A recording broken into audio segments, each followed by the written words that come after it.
السلام عليكم ورحمة الله وبركاته. كسو دواد عشركان امتحانها ويندوز 10 عشركان وحو الله حريرا أما الله صعدا كان كي كهوريي أو أن كوسو شاقني أما أن إنكو tusay sida loo sameeyo isticmaalo cusub oo qoyska ka tirsan ama isticmaalo kale oo computerkaas aad u ogolaatay inuu isticmaalo oo markaas online ah. ilaa hadda waxaan ka shaqaynaynaa online accounts oo ah accounts macnaha email address kaaga iyo password kaaga ku galaysid. marka casharkan waxaan ku dul maraynaa waxyaalihii ayna kaga hadlin kii hore sida awood siintay isticmaalaha aad markaas u ogolaatay computerkaaga inuu isticmaalo. markaan log in sameeyo oo aan galo accountka administrator-ka ah haddaan start gujiyo aan markaa magaca isticmaalahan markaa isticmaalo administrator-ka gujiyo waxaan tagi karaa change account settings oo waa si kale aan ku tagi karo meeshii hore aan ku tagnay account start settings accounts markaa tagnay. waxaad kaloo samayn kartaa dhankaana waa sidana waa u tagi kartaa oo haddaan taabto change account settings iyo siyaalo kale shortcut iyo kalena way jiraan aan dib idinka tusi doono insha Allah. marka waxaan tagayaa meeshii oo aan ka manage gareynayay isticmaalayaasha computerka oo casharkan kii hore waxaan aragnay sida loogu daro isticmaalo cusub adoo isticmaalaya family and other users. marka isticmaalayaashan aan ku darnay marka ka soo qaad waxaan rabaa inaan qof ka bloggareeyo anigaan ka tirtirin oo wali uu markaas awood u leeyahay inuu ka tirsanaado familygayga ama memberska qoyska si aan markaa accountkiisa online uga manage gareeyo laakiin aan computerka ka bloggareeyo. haddaan accountkaas magaca qofkaas aan gujiyo marka option wuxuu siinayaa oranaya block. marka haddaan block gujiyo wuxuu oranayaa block this person from signing in. marka wuxuu i tusayaa inaan qofkan uusan mar dambe awood u yeelanayn inuu computerkan uu galo oo log in sameeyo. haddaan block dhaho marka qofka wuu bloggaroobay marka awood uma yeelanayo inuu computerkaas uun log in ku sameeyo. markaan bloggareeyo uu qofku bloggaraysan yahay wuxuu siinayaa optionkaas ah allow oo markaa u ogolo waa markii aan rabo markaa inaan u ogolaado waxaan gujinayaa allow. sidaas oo kale wuxuu tusayaa inuu u ogolaanayo computerkan markaa inuu qofkaas log in ku samayn karo. marka waxaan oranayaa allow waan u ogolaaday. marka taas waa sida aad u bloggareyn kadib inuu qof computer u log in ku sameeyo ama ugu ogolaan kadib. haddaa rabtid inaad bedeshid accountkaas awoodda uu leeyahay computerkaas inuu ku bedelo oo qofkaasi wax kaga bedelo computerkaas sidoo kale waxaa taabanaysaa meeshan oo oranaysaa change account type. marka sida hadda halkan muuqata qofkan waa standard user oo micnaheeda yahay computerka wuu isticmaali karaa laakiin awood uu wax ku bedelo ma lahan sida inuu software uu ku xiro computerkaas ama settingkiisa wax ka bedelay. wuxuu kaliya u bedeli karaa markaas Windows profilekiisa oo loginkiisa waxbuu ku save gareyn karaa computerka waxbuu ka bedeli karaa siduu u eg yahay sida uu markaas backgroundkiisa iyo isaga accountkiisa sida uu isticmaalayo waa isticmaale wax kastoo isticmaalayo waxbuu ka bedeli karaa laakiin computerka dhan wax kama bedeli karo oo wax computerka dhan markaas saameyn ku yeelanaya ma samayn karo qofkaasi standard userka. haddaan meeshan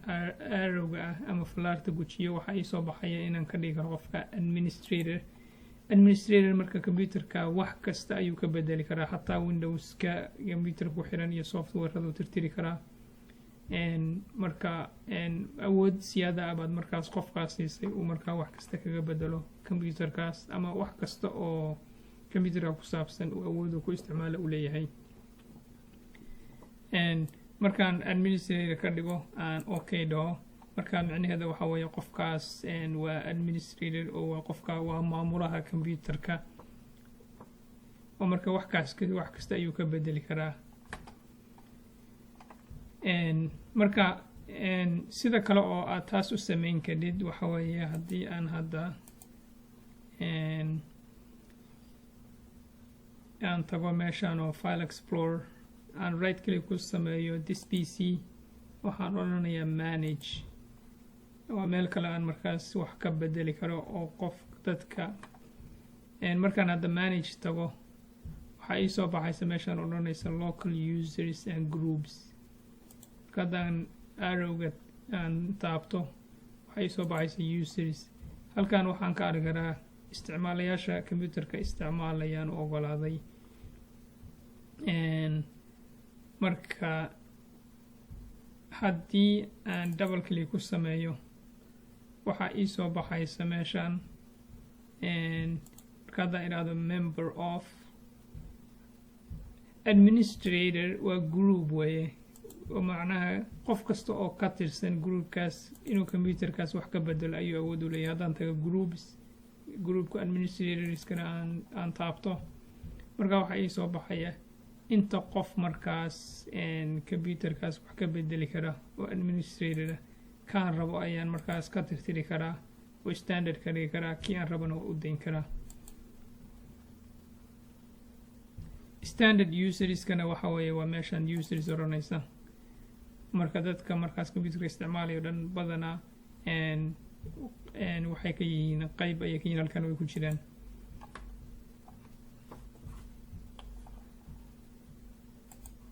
marka sidoo kale haddaan user rabo inaan administrator ka dhigo halkaana tegayaa waxaan tegayaa administrators groupka oo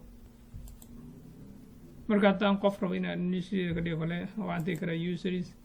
qofka un magaciisaan taaban karaa meeshaan member of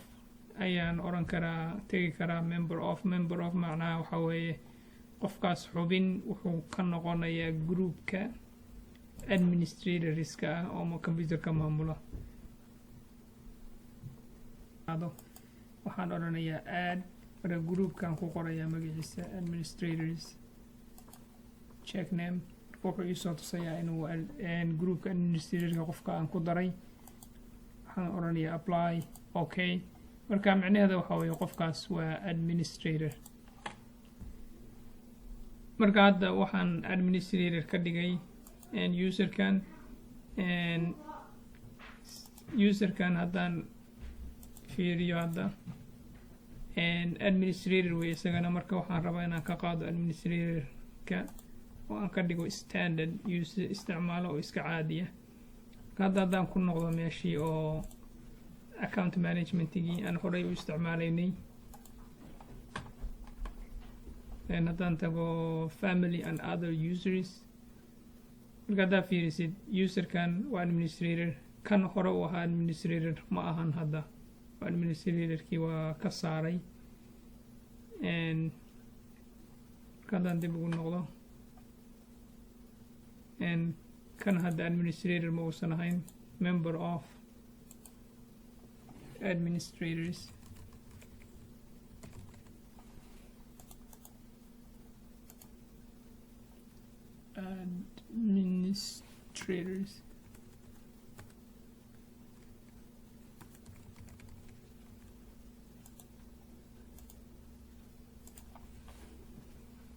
marka hadda waxaan ka dhigay administrator ayaan kaas ka dhigay. haddaan dib ugu noqono meeshii oo account management family and other users markaas Zainab administrator way markaasaas marka halkaana waan isticmaali karaa halkaasna waan isticmaali karaa labadaba isku mid weeye oo saana waa halkaana waa ka bedeli karaa qaybtaana waan ka bedeli karaa oo inaan macnaha PC-ga right click ku sameeyo manage aan dhaho. marka aan tago local users and groups halkan waxaan kaloo ka bedeli karaa qofkaas hadduu isticmaalahaas uu yahay local account uusan online account uusan ahayn passwordkiisa waa ka bedeli karaa. hadduu online account yahay laakiin passwordkiisa maadaama uu emailka ku xiran yahay awood uma yeelanayo inaan ka bedelo. haddaan right click ku sameeyo userkan set password aan isku dayo inaan password ka bedelo.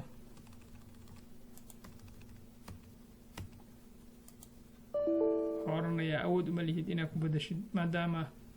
authoritative uusan ahayn oo uu online account uu yahay uusan local account uusan ahayn. laakiin local account hadduu yahay marka password halkan waan ka bedeli karaa marka meeshan oo oranaysa sync your settings sync waxa way marka iswaafajinta waxyaalaha aad computerka ka bedeshay inuu marka computerada oo dhan uu bedelkaas uu iswaafajiyo oo isku mid ka dhigo marka hadda meesha taabatid hadda sync meesha oranaysa sync settings waxay awood u siinaysaa computerkan marka wax ka bedeshid device-yada kale computer ha ahaado laptop ha ahaado ama phone ha ahaado macnaha Windows 10 ah inuu bedelkaas u kulli saameeyo wixii aad macnaha aad markaas device ah aad isticmaashay account-kaaga oo Microsoft online aad macnaha u isticmaashay oo hadda email-ka ku registeraysan inuu iswaafajiyo oo kulli isku mid ka dhigo meeshaan oranaysa your password won't sync until you verify your identity on this device ilaa macnaha inaad adiga tahay oo device-kan aad isticmaalaysay qofka email-kan iska leh inuu qofka saxda uu yahay password-kaaga oo computerka iyo kaaga email-ka ma iswaafaqayaan marka waxaa samaynaysaa verify haddaan dhaho wuxuu ku weydiinayaa wuxuu kuu soo dirayaa ama qaab aad verification ugu samaysid ayuu ku tusayaa marka waxaad samayn kartaa email ahaan aad verification ugu samayn kartaa inuu codeka email ahaan kugu soo diro ama inuu text message uu kugu soo diro marka the text message maadaama phone ku registeraysan yahay phone-ka 4 number ugu dambaysa ayaan gelinayaa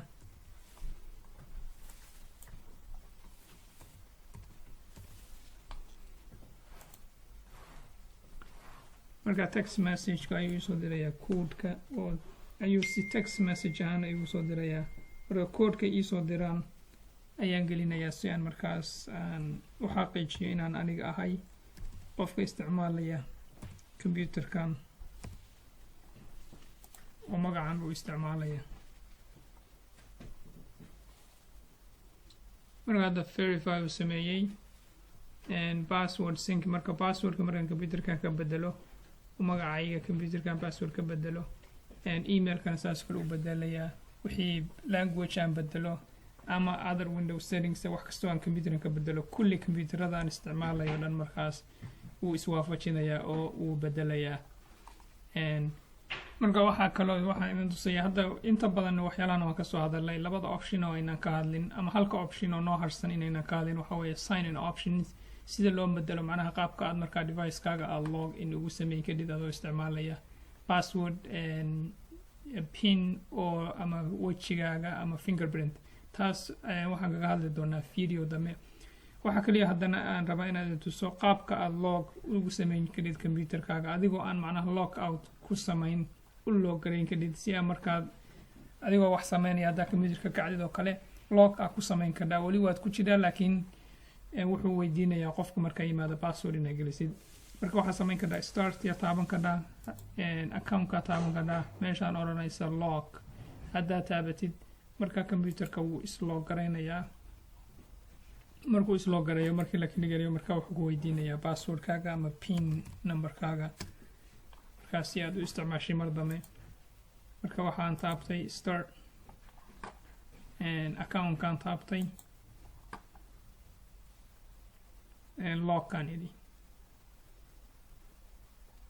sign out-na markaas macnaheeda waxa weeye waa markaa waa account-ka dhan sign out ku samaynaysaa waad ka baxaysaa wixii xirnaa wixii documents ama applications ku furnaayo dhan markaas way kaa xirmayaan account-nagana si toos uga wada baxaysaa meesha kale aad ka samayn karid keyboardka haddaa taabatid control alt delete hal mar haddaa isla taabatid saddexdaas key waa control alt delete option-kan ku siinayaa markaas oo markaas log garan karid computerka switch user oo macnaheeda yahay marka isticmaalo kale ayaad u switch garan kartaa adigoo kaaga uu wali kuu furan yahay wixii kuu furnayo dhan baad isticmaalo kale ku geli kartaa isla markaas iyo meeshan hore u aragnayo sign out inaa macnaha aad ka baxdid midda kale samayn karid waxa weeye keyboardka haddaad window keyga iyo l hal mar isla taabatid taasna way loo garanaysaa computerka wada saan oo kale waxaan taabanayaa window keyga L markaas computerka ayay loo garanaysaa. haddii aad computerka ku gashay local account optionskan hadda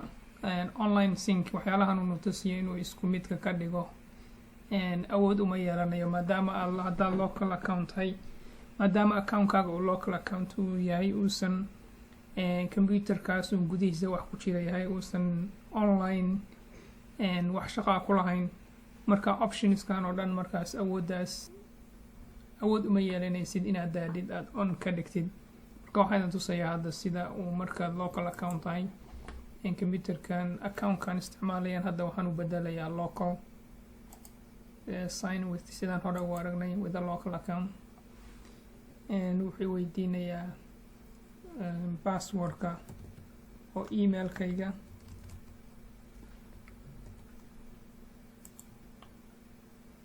wuxuu weydiinayaa account-ka cusub aan localka ku geli doono sidiisaan u deynaya admin maadaama admin hore u ahaa password la-aan oo ka dhigaya passwordan ma gelinayo. marka local account isticmaalaysid password la-aan waad ka dhigi kadhaa accountkaas. haddaan ku noqdo haddaan login sameeyo login markaan sameeyo haddaan meeshaan hore u jooga tago change account settings fiiri magaca account-ku uu isbedel admin u noqday maadaama hore wuxuu ahaa email addresskayga hadda admin u noqday. haddaan meeshii uun ku noqdo sync your settings marka hadda awood uma le inaan ku sync gareeyo settings because meelaan ku sync gareeyo ma lahan oo online ma ahan account-kayga online macnaha datada oo computerkayga waxyaalahan ka bedelo online kuma sync gareyn karo maadaama aanan online account aanan isticmaalin. waxaan kaloo idin tusayaa markaad local accounts isticmaalaysid oo Windows-kaaga horey meeshii aan haddaaya passwordkaan isku dayin inaan bedelo haddaan dib ugu noqdo right click this PC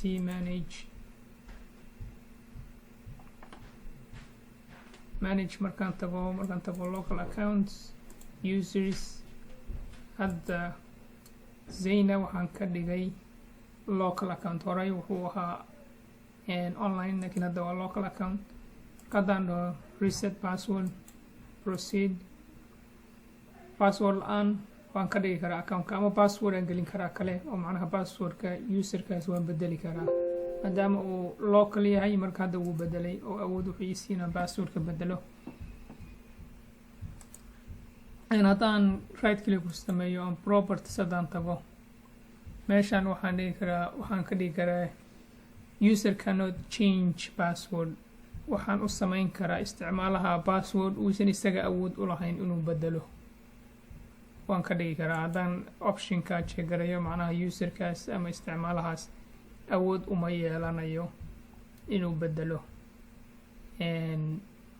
passwordka meeshaan odhanaysa password never expires mar walba hadduu local computerkaaga uu group yahay uusan ku xirnayn domain uu jeegaraysan yahay oo passwordkii hal mar la sadgareeyo ma dhaco laakiin haddaa ka qaadid macnaheeda waxa weeye passwordkaas uu dhacayaa oo waqti buu go-an hadhow isticmaalaha wuxuu weydiinayaa inuu passwordkaas bedelo. waqtiga uu passwordkaasi dhacayana waxay ku xiran tahay sida uu uga sadgaraysan yahay computer local policyga oo macnaha computerka markaas si aad u ogaatid policygaas iyo inta maalmood uu isticmaalaha haysto inuu passwordka intuusan dhicin ka hor waxaad tegaysaa meeshaan haddaan secpol ku qoro oo local security policy aan tago amase local security policy aa ku qodhid local security policy markaad tagtid fudhid waxaad tegaysaa account policies ama account policies markaad tagtid waxaad tegaysaa password policy halkan waxay kuu sheegaysaa maximum password age inuu yahay 42 days double click haddaa ku samaysid waa bedeli kadhaa intaa rabtidaa ka dhigi kadhaa intaa maalmood aad rabtid ayaa ka dhigi kadhaa marka haddaad optionka ka qaadid aad balaanka dhigtid macnaha aad ka qaadid calaamadda micnaheeda waxa weeye passwordkaas wuxuu dhacayaa 42 beri ka bacdi meeshaan odhanaysa account is disabled markaas qofkaas awood uma yeelanayo inuu computerkaas galo oo accountkaas disable u noqonayo oo waxay la mid tahay meeshaan hore usoo aragnay ahayd block account marka tanna waxa weeye account disable markuu qofka isku dayo inuu computerka galo wuxuu odhanaya your account has been disabled marka awood uma yeelanayo uu markaas uu computerkaas ku galo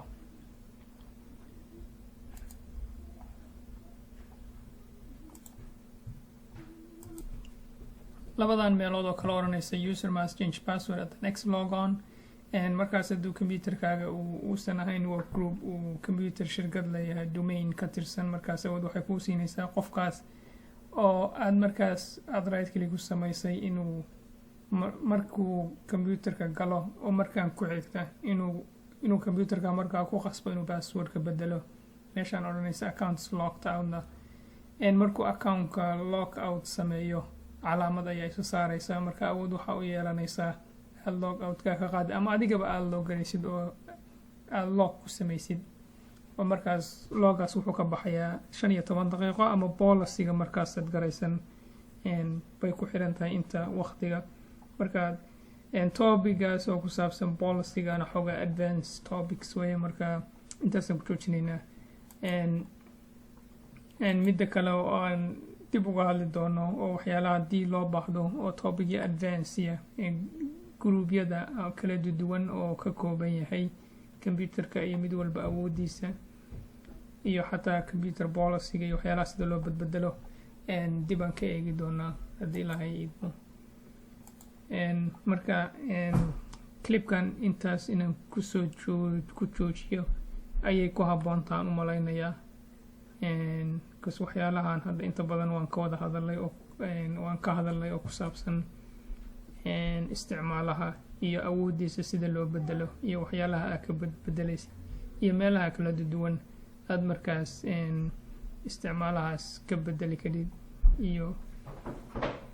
waxa uu awood u leeyahay markaas intaasaan ku joojinaynaa casharka dambe insha allah waxaan ka hadli doonaa sida loo bedelo sign in optionska oo waxyaalaha kala duwan siyaalaha kala duwan aad markaad computerkaaga u geli kadib aad u bedeli kadib ama u geli kadib ayaan ka hadli doonaa insha allah. Assalaamu calaykum waraxmatullaahi wabarakaatu.